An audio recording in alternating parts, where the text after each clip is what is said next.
Katika maadhimisho hayo mambo mbalimbali yanafanyika. Mojawapo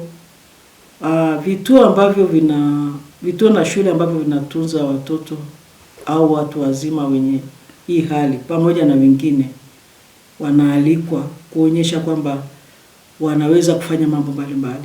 Na hakika wanaweza kufanya mambo mbalimbali wakiwezeshwa, kama kusuka shanga, kufagia, kufanya kazi za mikono na nyingine. Kwa hiyo kutakuwa na mabanda ambayo yataonyesha kazi zao na uwezo wao. Na tunaposema mabanda sio tu ya watu wa mkoa wa Kilimanjaro, tutatoka mikoa mingine pia. Arusha ni mojawapo, Pwani na kadhalika wataonyesha. Lakini inakuwa ni nafasi ya watu kuwaelewa hawa. Wataona wenye Down syndrome wakicheza, wakifanya mambo tofauti na wanavyofikiri. Na inakuwa ni siku ambayo sasa tunawasemea, kwa sababu sisi tunaita ni sauti za hawa. Wao wenyewe hawawezi, hata hawajui nini kinaendelea. Kwa hiyo ni nafasi pekee ambayo tunaambia serikali kwamba watoto wetu au watu wenye Down syndrome wanaweza kufanywa 1, 2, 3. Lakini mahususi kwa mwaka huu, kauli mbiu inasema pamoja dhidi ya upweke. Ina maana gani? Hao wenye Down syndrome wanakuwa na upweke mkubwa sana. Upweke kwanza unaanza katika familia. Wanakataliwa, na inasikitisha kwamba hata familia nyingi akizaliwa huyo mtoto baba anaondoka. Tuna kesi za mbalimbali kama hizo. Lakini pia upweke mwingine unatokana na matibabu.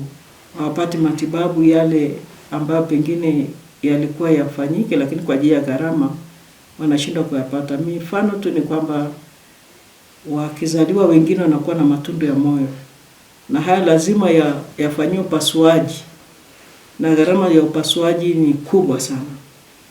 Tunamshukuru Mungu, hospitali ya Jakaya Kikwete Cardiac Institute Dar es Salaam wanatusaidia tunapowaomba, lakini kwa kesi moja.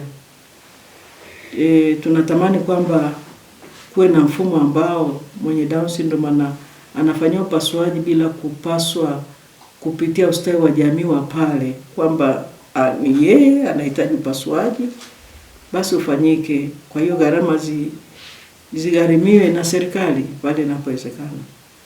Lakini wakati huo tunaenda kuzungumzia jinsi ya kuondoa upweke kwa kwenye ujumuishi. Na ujumuishi tunaosema sio ule wa darasa kubwa la kawaida lenye wanafunzi 40, 50 ukamweka mwenye Down syndrome pale. Hapo hujamjumuisha, kwa sababu hujampa haki yake ya kupata kila anachohitaji. Hawa wanaweza sana kazi za mikono.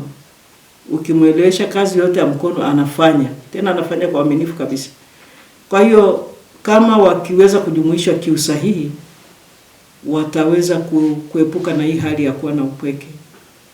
Na upweke pia unatokana na ustawi, kutopata zile stahiki zake kama mwenye ulemavu huo, kwa sababu tukumbuke kwamba hawezi kufanya kazi. Na kama hawezi kufanya kazi, hawezi kupata kipato. Sasa anaishije? Na ukute hata mzazi hana jinsi. Na nikisema kijijini kwa mfano, mama ili aende shambani akalime, inabidi amwache au aende naye mweke chini ya mti, kwa sababu hawezi kumwacha nyumbani mwenyewe. Au mfungie tu ili mradi aweze kwenda kwenye shughuli zake. Kwa hiyo tungetamani kwamba kuwe na namna fulani waweze hao wakitambuliwa waweze kupatiwa ruzuku kama wao kwa ajili ya hali yao. Lakini nyingine ni kuhusiana na kazi. Wanaweza kufanya kazi.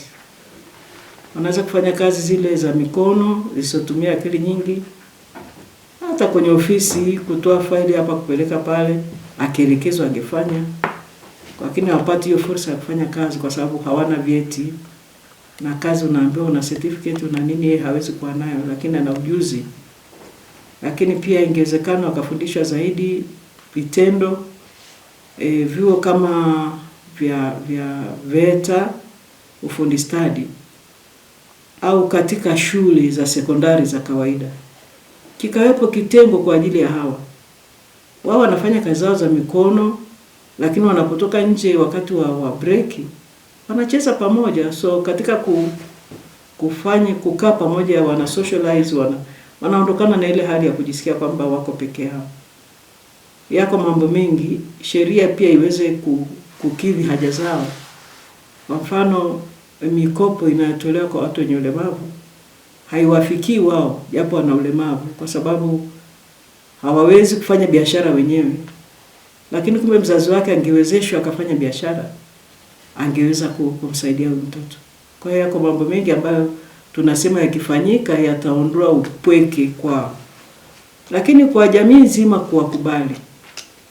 Wanapokuwa mahali kwenye starehe, kwa mfano kumbi za harusi, wazazi wengine bahati mbaya wanawaacha nyumbani kwa kuwa hawataki watoto wao waonekane wako hali hii. Kwa unyanyapaa unaweza kuwa kwenye familia, unaenda kwenye jamii. Lakini kama tungeondoa hilo kama wazazi na jamii, na kutokuwashangaa, sawa, kuna haki ya kuwashangaa labda sababu wanafanana tofauti.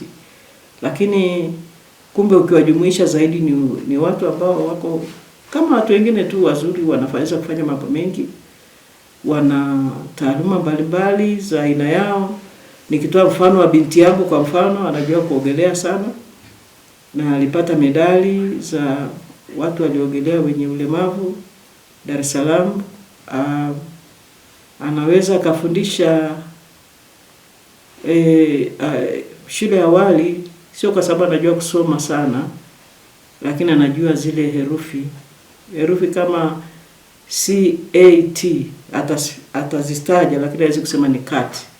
Lakini kumfundisha mtoto A for apple, B for ball, anafanya. Kumbe angeweza kuwa msaidizi basi hata kwenye shule za awali, kitu kama cha namna hiyo. Lakini je, nani atakubali? Basi niseme kuna mengi